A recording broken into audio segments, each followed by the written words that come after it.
At the start of the show, Shaina NCU made it seem as if this was happening on the watch of the Congress and the NCP. But these manipulations that have happened of late make clear that their connections within the system continue to this date. There is no way that scamsters of this kind can pull off what they have been able to. All of it caught across many days on India Today's cameras without having patronage which continues within the system. Rahul, go back in time. Their entire trajectory during the Congress NCP rule, their association to leaders from within the Congress and NCP, their partnerships with leaders from within the Congress and NCP, and keeping that aside, the corruption that has been fought on 2-3 levels. The Prime Minister has always spoken vociferously against the corrupt being insulated, systemic flaws, be it the administration or the banking sector. What you have seen in this particular case is that the banking sector has also been exposed. You have seen in this case that these corrupt businessmen who believe that they can completely insulate themselves because of political connect, that has not happened. They have been booked. They have been in jail for the longest time. Yes, there are systemic flaws, and I will say that there is nothing wrong in accepting that in a country as large as India, if you have certain practices of certain officials, even be it in the police or in the administration, that are hand in glove with the rich and famous. You're blaming the police and the administration and calling this Supriya Shrinit as administrative and systemic flaws.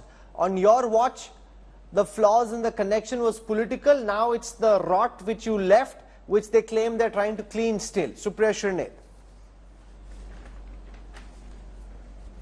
No, so firstly, I think we need to get out of this mindset that they inherited something bad and they've made good out of it. Let me just put some figures, because I don't think Shaina ji has perhaps read these numbers before coming for the show. Between 2014 to 2023, 16,444 willful defaulters, 11.5 lakh crore written off, 83% of the cases that go to the IBC, the haircut is 83%. That's what you have done to the economy. Aapki aankhon ke niche NPA has consistently risen. It has gone up to even 67 lakh crore rupees, of which you've been able to recover only 11.5 lakh crore rupees. Just putting some numbers there. Under your watch, willful default has gone up. Under your watch, bank frauds have gone up. Under your watch, NPA from your tenure, 2014 to 2023, has gone up. Let me just come back. No, but the banking system is... balance sheets are cleaner than they've been. They can claim at a systemic level to clean things up. Look at the numbers speak for themselves.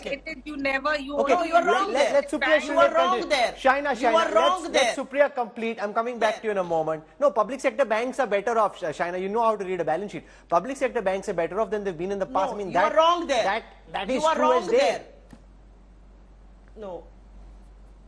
No, I don't think you're reading enough balance sheets, and I'll come to that in just a bit. She kept talking about powerful connections with NCP. Who is this gentleman with Mr. Modi?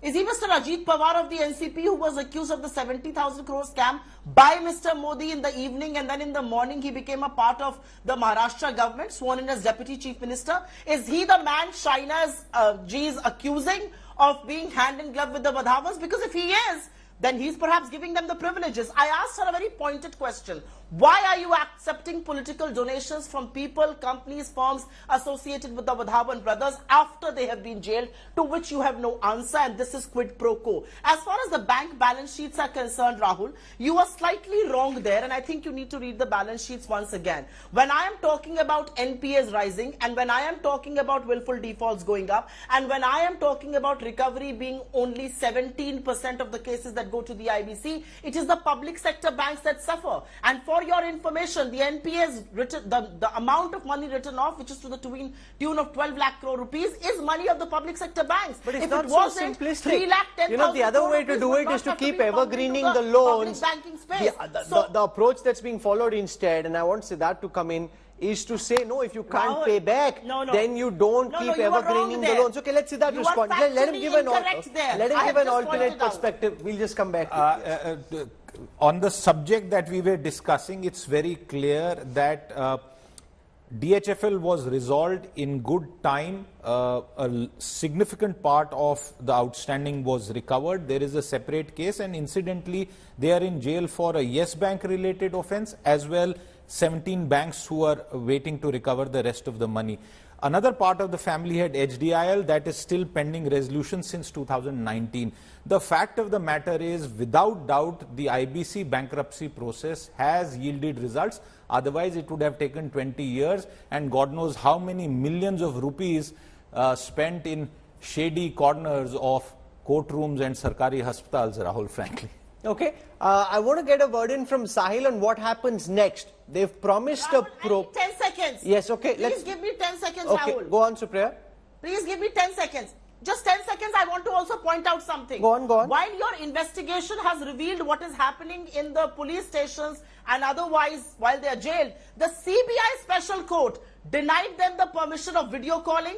The CBI Special Court also asked the doctors, why are they adding to the list of illnesses that Mr. Dheeraj Wadhawan has had? Because that prolongs his stay in hospitals. So the government has a lot to answer here. You cannot and also, deflect the blame Sahil, somewhere what's else happening and look the inside other jail? way. That's as simple as that. I'm only imagining if this is what they're able to pull off outside jail, I shudder to think what's going on inside jail where we don't have Dipesh and our cameras.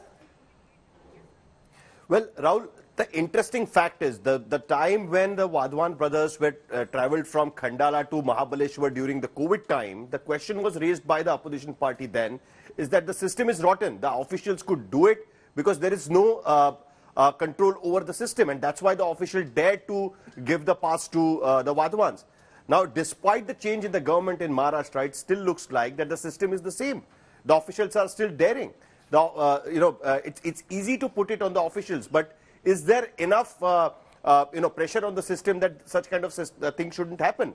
Despite the CBI court raising questions over special treatment to the Wadhawans, if the same thing is happening at this point of time, then that means the system is still the same. It has not changed since 1 year. There is a change in the government in Maharashtra, but despite that, if the police officials are still doing what they are doing, and that is also in a full public view. The KEM hospital is not some deserted hospital. It's one of the most important key hospitals in Maharashtra, run by the BMC officials. There is a system of the BMC security guards at the KEM hospital. The prison is in Navi Mumbai, which is almost 50 kilometers away from that hospital. What was the reason that the prison authorities were allowing Wadhawans to travel 50 kilometers and come to the KEM hospital for some frivolous treatment, from some checkups which they could have done somewhere in Navi Mumbai itself? That means the whole system was at play. Dr. The whole system was working for the Wadhawans. From your understanding of how the system works, what would it take for crooks like the Wadhawans to be able to pull this off? It's so easy. Is this working in your view at a political level? Is it working at the jail level? Is it working at the police level? Is it working at the hospital level? Or is it a collusion of all of these? Collusion of all of these. Money makes the mayor go. And let's be very clear that honesty in government today is considered an aberration. Corruption is so deep, and why we should not have more officers within the anti-corruption wing of Maharashtra, which can also then take care of not only anti-corruption measures within prison or within police department, but irrigation, agriculture. There is corruption everywhere. And by the way, company is a legal entity. So when Wadhawan's company suffers, takes loan, these guys themselves are very rich. Let's not think that they have become poor because they have to pay the banks. So rich people having tremendous political influence within the state, within the center, has resulted that we have not been able to bring either good governance or transparent, honest governance. Let's face it. And we should have many more such exposes so that at least people are scared. People who are taking money should at least look left and right. It seems your team did an exceptional work in bringing out this particular case, but many other state prisons have the same issue.